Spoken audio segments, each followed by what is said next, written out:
नमस्कार, इन खबर एमपी में स्वागत है आप सभी का। मध्य प्रदेश विधानसभा का चुनाव अपने चरम पर पहुंच चुका है। 17 नवंबर को वोटिंग होनी है और कांग्रेस और बीजेपी दोनों ने ही अपने लगभग सभी सीटों पर उम्मीदवारों के नामों का ऐलान कर दिया है। इसमें सबसे अधिक चर्चा जिस सीट की है इस समय वो है दिमनी विधानसभा सीट। दिमनी सीट पर बीजेपी ने अपने सबसे बड़े नेता केंद्रीय कृषि मंत्री नरेंद्र सिंह तोमर को चुनावी मैदान में उतारा है।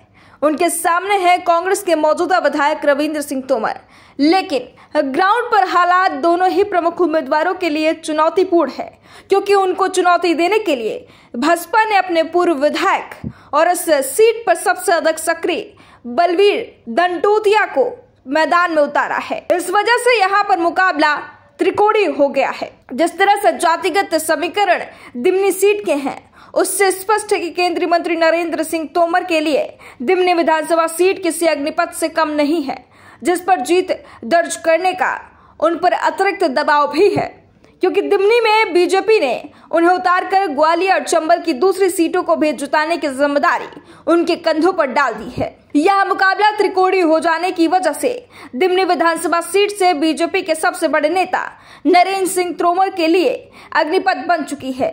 यहाँ पर नरेंद्र सिंह तोमर के सामने कांग्रेस के उम्मीदवार रविंद्र सिंह तोमर ही अकेले चुनौती नहीं है, बल्कि भाजपा के उम्मीदवार बलवीर सिंह दंडोतिया भी हैं। बलवीर इसी सीट पर भाजपा से विधायक रह चुके हैं और लगातार वे इस सीट पर सक्रिय हैं। ब्राह्मण वर्ग से आने की वजह से कई बार तीसरे विकल्प के रूप में ये बड़ी संख्या में वोट काटने की क्षमता भी रखते हैं। वही तोमर वोट को निश्चित तौर पर बीजेपी के नरेंद्र सिंह तोमर और कांग्रेस के रविंद्र सिंह तोमर के बीच बटेंगे। जाहिर है तोमर वोटरों की संख्या अधिक होने का लाभ बीजेपी और कांग्रेस दोनों को ही नहीं मिलने वाला है, क्योंकि ये वोट तो बच जाएंगे। ऐसे में एससी वर्ग के वोटरों और ब्राह्मण वोटरों को अधिक संख्या में लाने वाले उम्मीदवार ही दिमनी सीट पर अपनी जीत दर्ज करने में कामयाब हो पाएंगे। 2013 में यहाँ पर भाजपा के बलवीर दंडोतिया ने चुनाव जीता था। 2018 में यहाँ पर कांग्रेस के गिरिराज दंडोतिया ने चुनाव जीता था, लेकिन वे बाद में सिंधिया गुट के साथ कांग्रेस छोड़कर बीजेपी में चले गए थे।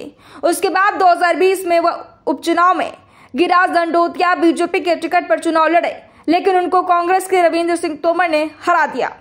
इस प्रकार दिमनी सीट पर 2013 से ही बीजेपी को जीत नसीब नहीं हो रही है।